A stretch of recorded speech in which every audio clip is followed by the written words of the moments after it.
The Cleveland Hopkins International Airport buzzed with the frenetic energy of a Monday morning. Travelers dragged suitcases. Baristas shouted coffee orders. Overhead speakers crackled with urgency. Final boarding call for Flight 619 to Seattle, Gate 14, echoed through the terminal. Maya Thompson, a 29-year-old from Akron, Ohio, weaved through the crowd. Her worn sneakers slapped against the polished tiles. Her navy coat billowed behind her. Her backpack, stuffed with her resume, a change of clothes, and a fading photograph of her late grandmother, thumped against her back with every stride. She didn't care about the ache in her legs or the sweat beading on her forehead. She was so close. Gate 14 loomed just ahead. The boarding agent waved passengers through. This was it, her shot at a new life. Maya wasn't rich, nor was she famous. She was a part-time diner waitress and a home health aide, scraping by in a cramped apartment she shared with her younger brother, Jamal. Growing up, she'd been the rock for her family after their grandmother, who raised them, passed away. Gran had always said, "You don't need much to make a difference, Maya. Just a heart that listens." Those words guided Maya through years of double shifts, late-night study sessions, and small acts of kindness, like bringing soup to her elderly neighbor or tutoring Jamal through high school. This flight to Seattle was her big break, an interview for a program coordinator role at a nonprofit that built community centers for low-income families. It was her dream, the kind of work she'd always wanted to do. She'd saved for a year, skipping meals, cutting corners, to afford the $300 ticket. The interview was tomorrow at 9 a.m. sharp.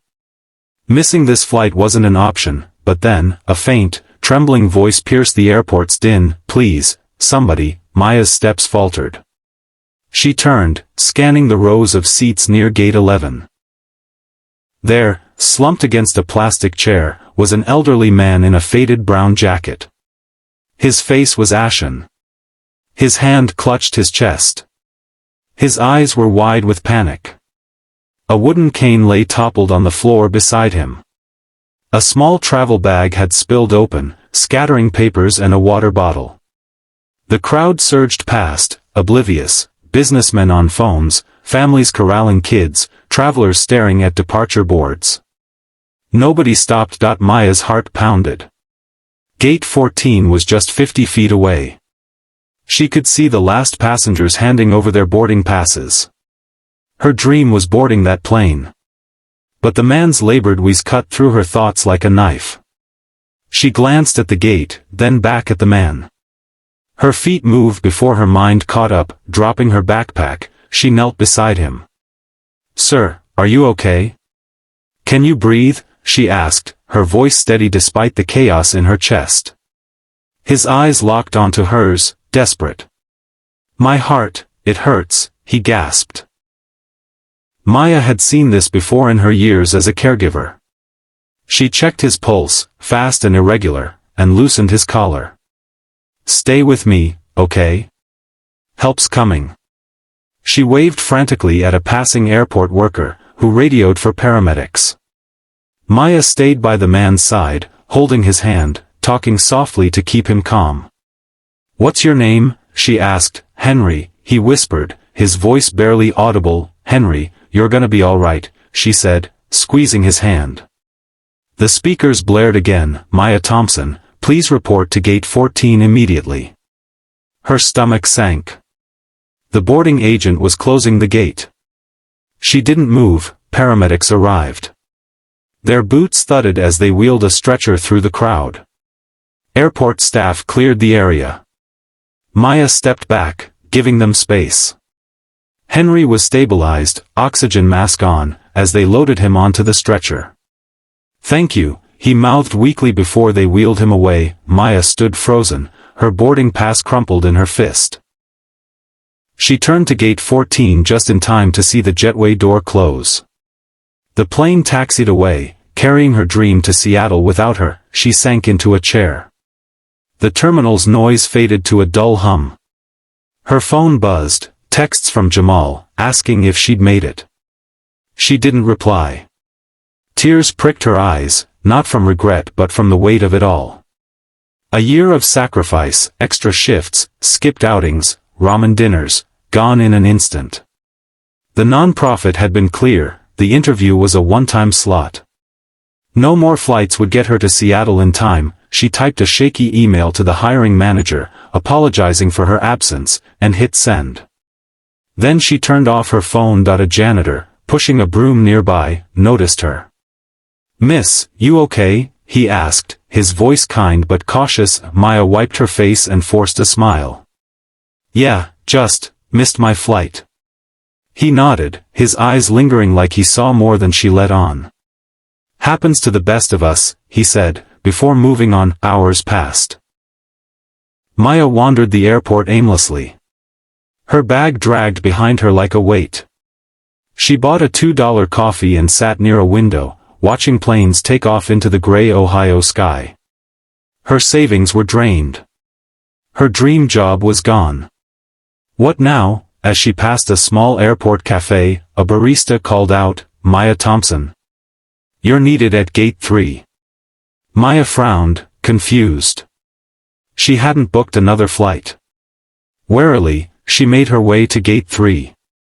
Her sneakers scuffed the floor. At the gate, 2 women in crisp blazers greeted her. "Miss Thompson, Mr. Whitaker would like to meet you," one said, her smile professional but warm. "Mr. Whitaker?" Maya echoed, her brow furrowing. They didn't explain, just led her to a private lounge tucked behind the gate.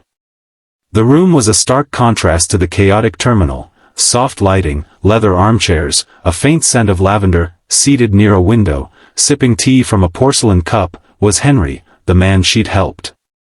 Except now, he looked different. His faded jacket was gone, replaced by a tailored charcoal suit. His posture was upright. His eyes were sharp and commanding. "You're okay?" Maya exclaimed, relief flooding her voice. Henry smiled, gesturing to the chair across from him. "Thanks to you, I am. Please, sit." Maya lowered herself into the chair. Her backpack slumped to the floor. I missed my flight because of that. I had an interview in Seattle." Her voice cracked, but she held his gaze. "I know," Henry said, his tone gentle but firm. "I asked around. Maya Thompson, heading to Seattle for a job with a non-profit. A good one, too." Maya blinked, stunned. "How did you?" He raised a hand, cutting her off. "My name is Henry Whitaker, founder of Pinnacle Airlines." Maya's breath caught. Pinnacle Airlines? The company that owned half the planes in this airport. "I'm retired now," he continued, "but I still wander terminals when I can." "You learn a lot about people that way." "Today, I learned about you." Maya shook her head, overwhelmed. "I just did what anyone would have done." Henry leaned forward, his eyes piercing. "No, Maya. Most people would have kept running. You didn't. You gave up your dream to help a stranger. That's rare." He paused, studying her. "I built Pinnacle to connect people, not just places. You reminded me what that means." He pulled out a sleek phone and made a call. "Get me the Seattle office. Reschedule Miss Thompson's interview for tomorrow. And arrange a private jet, departing tonight." Maya's jaw dropped. "A private jet," she stammered. Henry chuckled. "Perks of owning the airline. And one more thing." He leaned closer. "That nonprofit you're interviewing with? Pinnacle's launching a new foundation to support community programs like theirs. We need someone with your heart to help run it.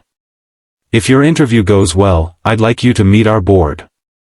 I have a feeling they'll be impressed." Maya sat speechless, her mind reeling. Henry's voice softened. "The world needs more people like you, Maya. People who choose kindness when it costs them everything." She nodded, tears welling again, but this time they were different, hopeful, grateful. 3 weeks later, Maya stood in a sunlit office in Seattle. A badge was clipped to her blazer, "Maya Thompson, Director of Community Impact, Pinnacle Foundation. The nonprofit had hired her on the spot. Henry's team had offered her a dual role leading Pinnacle's new charitable arm, focused on supporting caregivers, families, and seniors across their network. Her salary was more than she'd ever dreamed, enough to move Jamal to Seattle and start a new chapter together. The media caught wind of her story. Clips of her and Henry at a Pinnacle press conference went viral, dubbing her the heart of Gate 11. But Maya never sought the fame. She didn't tell her co-workers or friends the full story, not the panic, the sacrifice, or the private jet. To her, kindness wasn't about recognition. It was about doing what was right, even when the world wasn't watching. As she walked through a Seattle park one evening, the city's skyline glowing against the dusk, Maya thought of her grandmother's words, "Just a heart that listens." She'd listened that day in the airport, and it had changed everything. So, the next time you're racing through life, chasing your own dreams, remember Maya Thompson. One moment of compassion, one choice to stop and help, can open doors you never imagined. Sometimes, the greatest journeys begin not with a step forward, but with a heart that turns back.